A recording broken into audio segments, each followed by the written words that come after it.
Sigurin mo lahat ng to, hindi ka gagastos, maglalakad ka lang. So parang maliliit na version nila. Ipikit muna ako para kayo unang makakita.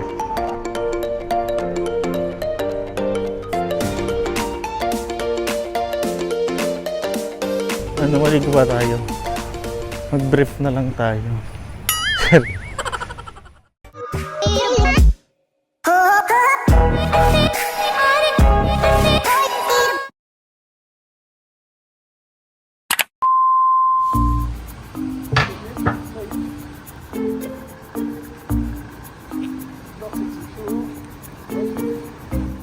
So yun guys, it's me again, Brian Cayas, and welcome back to my very best YouTube channel. For today's video, since yung first episode natin is puro tayo bus, kaya naman i-discover natin ang Singapore through their railways, sa mga MRT station nila. Today we were going to Sentosa Island at i-discover natin yung buong Sentosa Island. So ito na, dito na tayo sa Mountbatten train station. So ito yung harapan ko.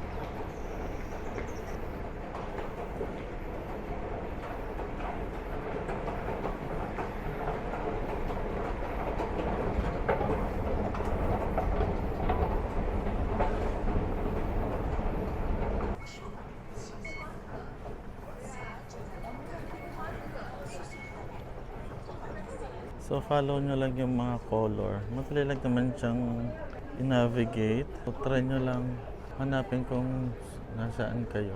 Saan ba tayo right now? So andito tayo. Tapos pupunta tayo ng Sentosa dito. Yan. Yan, from here to here. So yun guys, kabababa lang natin ng train ng MRT sa Dhoby Ghaut Station. So right now, chinek ko muna yung map kung saan yung next natin. Ang nakalagay is follow the blue line. Hanapin nyo lang yung blue line, tapos sasakay ulit kayo doon papuntang Sentosa. So make sure din pala, meron kasi dito palang mga line na dalawa yung ending. Yung isang line, mag-a-appear naman yun sa parang before kayo sumakay ng train, kung ano yung ending nung sasakay yung train. So, minsan, iba't iba yung dulo, pero alternate silang dumadating doon sa station. So, bababa tayo ng Northeast Lane or Blue Lane. So, ito yung sinasabi ko, dalawa yung lane niya, oh. Itong color na to, dalawa, pag ano, parang alternate, isang sa Marina at isang Dhoby Ghaut. Makikita nyo sa train kung ano yung ending ng train na sasakyan nyo. Tapos from here, nandito tayo ngayon, papunta tayo ng Harbourfront. Malalaman nyo kung tama yung direction nyo, kung papunta ba kayo or pabalik. Pag nakita yung mga station ay grayed out, ibig sabihin hindi doon ang daan. So alam nyo kung sa kaliwa pa kayo o sa kanan kayo sasakay. This one, grayed out, so ibig sabihin papunta siya ng Harbourfront. So yung kabila, ito ang grayed out, papunta naman siya doon sa kabila. Normally ganun yung train station dito. May right, ito yung right station. Ito yung left. So right at left siya. So yung right. Tapos makikita mo, nag-grade out yung nadaanan niya na dito. Tapos sa dulo nito, Harbourfront. So ibig sabihin, ang way nito is papunta doon sa Harbourfront.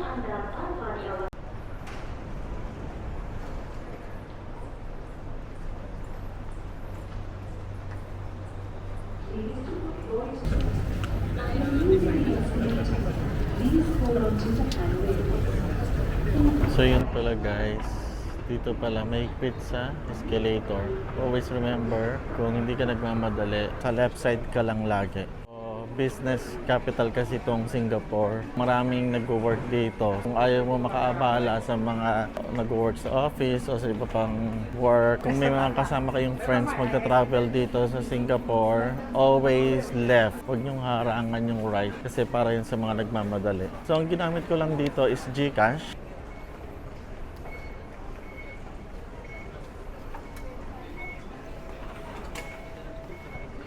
Sa lahat ng travel ko, ang ginagamit ko talaga, Citibank. However, yung Citibank sa Philippines lang naman is na siya ng Union Bank. Pero ang ganda din ng conversion ng Citibank sa international currency. Pero hindi ka pwede mag-withdraw through credit card. Huwag mong gagawin yun kasi mahal yun. So yun kasi siya, nasa harbor front na ako, which is the mall before yung Sentosa Island. So kung nakikita niyo yung maliliit din sa taas, yan ay mga cable car. Yan. So going to Sentosa Island, you have 3 options. Either magta-train kayo or sasakay kayo doon sa cable car na pinakita ko kanina. At yung pangatlo is yung free na pag-enter sa Sentosa Island. So ito yung map ng Sentosa Island. Yan yung buong island. Andito tayo ngayon. Yan. So ito yung buong island. Actually, pwede kayong pumasok sa Sentosa at maglakad lang sa kainitan. Apakainit. Yan, pwede kayong pumasok sa Sentosa na naglalakad lang. And it's free ha. Ito pa yung tip ko, no. Once na nasa loob na kayo ng Sentosa, yung train na binayaran ng iba para pumasok is for free na. Kasi hindi na sila hinihingaan ng ticket palabas ng Sentosa. So kung nagtitipid kayo, lagi kayo nagja-jogging, lagi kayo naglalakad, malaking tipid din kung maglalakad kayo. Mag-sunblock na lang kayo kasi sobrang init dito sa Singapore. So yun guys, ang Sentosa. So yun guys, naglalakad ako dito sa walkway ng papasok ng Sentosa Island papunta sa Universal Studio. First time ko itong ginawa, just to test para sa inyo guys kung pwede pa tayong pumasok ng Sentosa for free.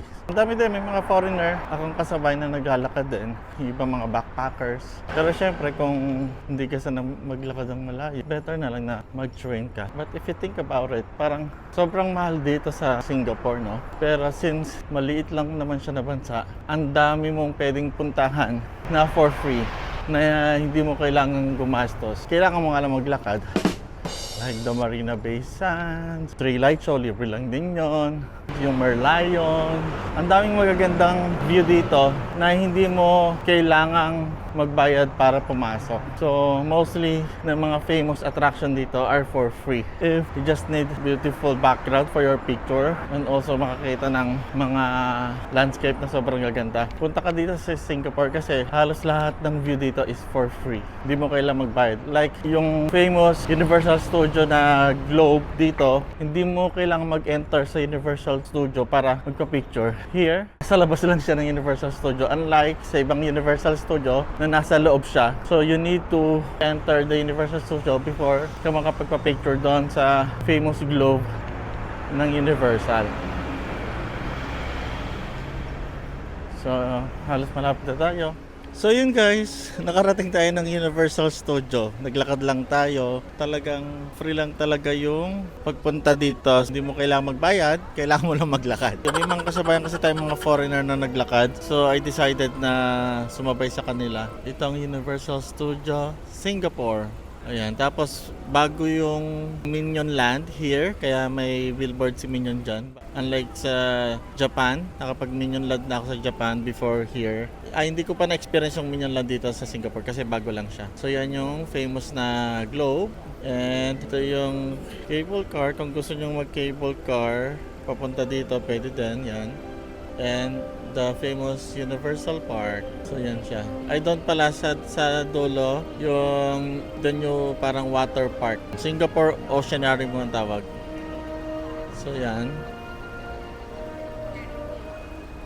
So yan, kung gusto mo bumili ng ticket, pwede mo lang i-punch down sa kiosk. Ito yung mga shop pala dito, yan.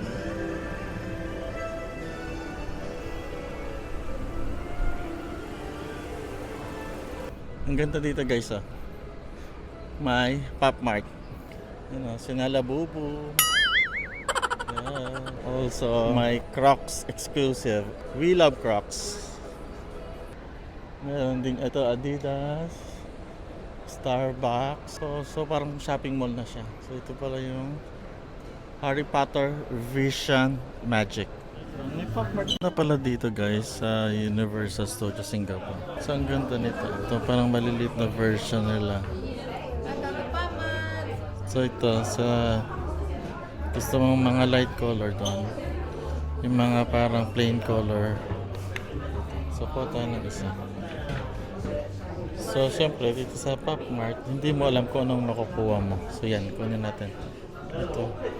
Parang gusto ko yung mga color dito sa taas. So, kunin natin ito. Tingnan natin kung anong makukuha natin. Kasi ang laki na nung yung regular na labubo. Parang hindi ko din madala. Ito na lang. Try natin ito maliit. Sige, bayaran muna natin. Wait lang.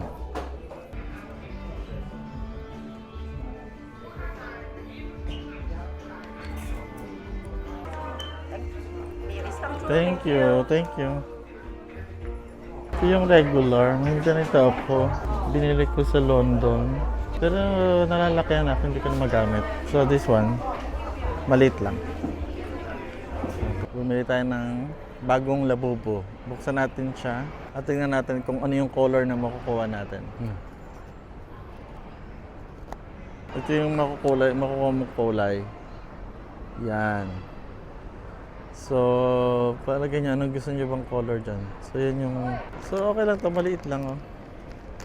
Super small lang. Pipikit muna ako para kayo unang makakita. Ito orange ba to? Z. Wow. So, ang ganda niya. Nabili ko pala to ng 18 USD. USD? 18 SGD. So, nakuha ko to ng 18 SGD. Ano, ganda. Di ba maganda? So, okay lang siya, maliit lang. Hindi kagaya ng regular size ng labubo. Cute siya, very cute. Meron akong memories dito sa aking Singapore trip ang labubo. Very, very cute. So, ayun guys. And once na nandito na kayo sa loob ng Universal or Sentosa Island, pwede nyo lang gamitin yung train for free. So, pupunta tayo sa beach resort ng Sentosa, sa dulong station yun ng Sentosa, and sasakay tayo ng train. So, tingnan natin kung tama ba yung sinasabi ko. So, magta-train na tayo kasi nandito na tayo sa loob. Once nandito ka na, libre na yung mga train here. So, pagpapalabas, libre na rin yung train.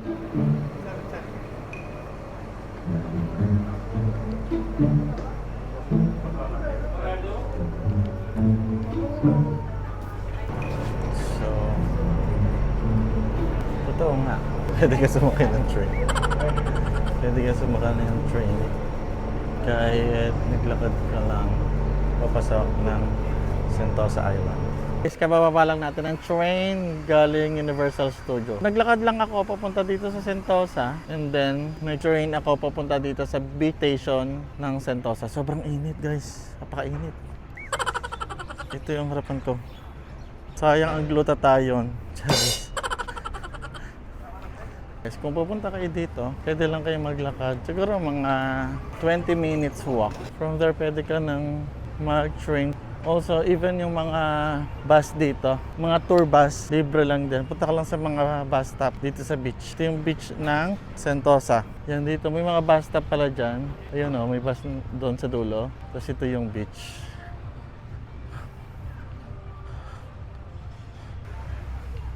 Ang ganda o. Dami ding naliligo.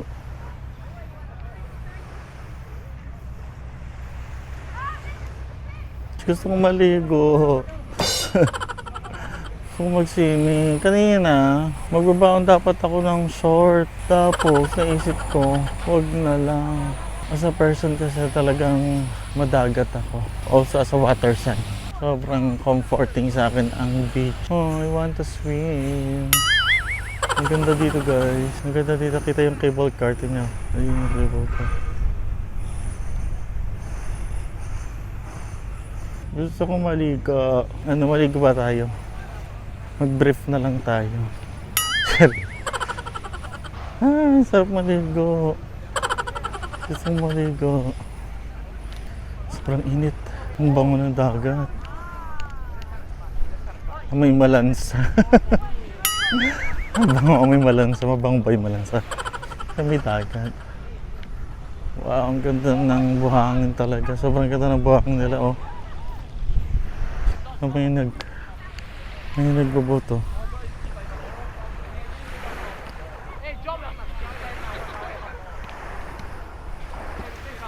Ang ganda ng dagat.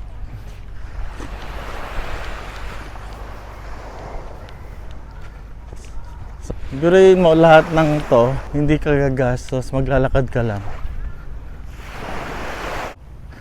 Sobrang ganda.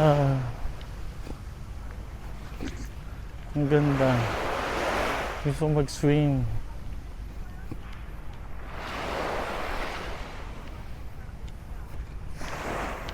A few inches later.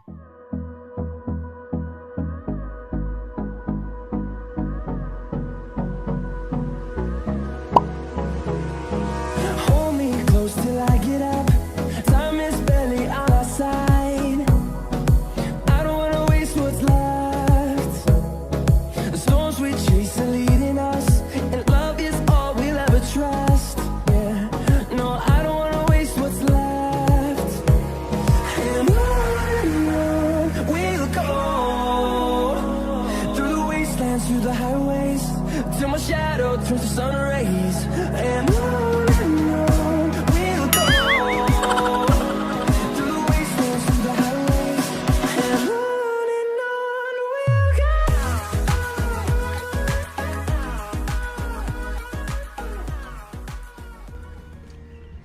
So ayun guys, bigla akong napaswimming. Ang sarap. Sobrang sulit yung 40 SGD. Ang ganda ng sunset. May music sa background. Sana hindi nadidinig. Copyright kasi. Sobrang sarap mga kasosyal. Ang ganda dito. Wait lang. Sama ko kayo sa may beach.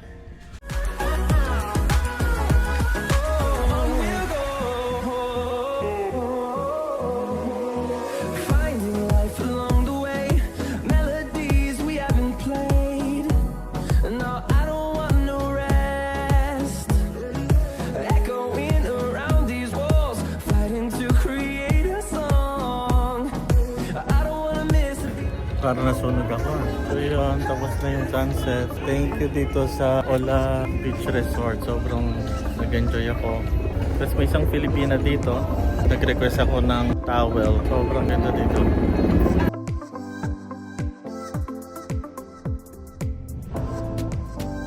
Katapos lang natin mag-swimming dito sa Ola Beach Resort. Super marirecommend ko to. Pero sobrang pricey nga lang. Marirecommend ko siya. At hindi sa mistake. Ayun, may bus station. So, pwede kayong sumakay dyan. Ayan, yung paparating na bus. Sasakay tayo dyan. Ayan, nakasakay na tayo. Hong Kong. And we land, we dump off our bags, and we're like, okay. But this looks it's way or whatever to downtown Hong Kong, to Central. And we're down there. And like, this looks like a to go to a they were so happy that we actually came back. Stop. Beach Station. Beach Station. We have arrived at the transfer hub. So yan, sumakay tayo dyan. So libre lang yan ha. Pag nasa loob kayo ng Sentosa Island, libre lang yung mga tour bus. Sakay na tayo ng train papuntang... Saan ba? Papunta doon sa mall. So yun mga kasosyal, dito ko natatapusin tong video for this episode. Tinuruan ko kayo how to use the railways. Also from Harbor Front, naglakad tayo papunta sa Sentosa for free. So diniscuss ko din na marami ding free na pwede kayong gawin sa Sentosa. Like yung train, pwede kayong sumakay doon for free once na nakapasok na kayo. Also yung bus na nasa loob ng Sentosa. You can also use their beach there. It's for free also. Yung pinuntan ko nga pala na resort, it's just a resto bar na if bumili ka ay pwede mong gamitin yung facilities nila. Reminders lang, make sure to bring your own towel kasi wala silang towel doon. So yun na guys, that is it for this episode 2 of my vlog. Salamat sa pagsama sa akin. Please make sure to like this video. Also share this video sa mga friends nyo or family nyo na pupunta dito sa Singapore. Please make sure to subscribe to my YouTube channel. Also hit the notification bell so you will be updated sa mga travels ko. You can also follow me in my other social media platform like Instagram and TikTok and Facebook as well. It's my Barry Best. Walang space yung my Barry. Again, this is Barry for my Barry Best YouTube channel. If you can dream it, you can do it. Thanks for watching, guys. See you on the next vlog. Bye!